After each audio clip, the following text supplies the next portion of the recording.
సుకుమారమైన వదనము నీది, సపిటము వల చల్లనైన హృదయము నీది, మధురమైన నీ మాటల సవ్వడి వినగా నిన్ను చూడ ఆశలెన్నో మనసు నిండెనే ప్రభువా నిన్ను చేరనా.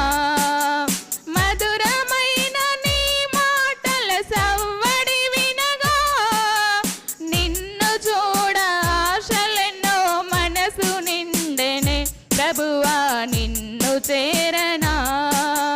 షారోను వనములో పూసిన పుష్పమై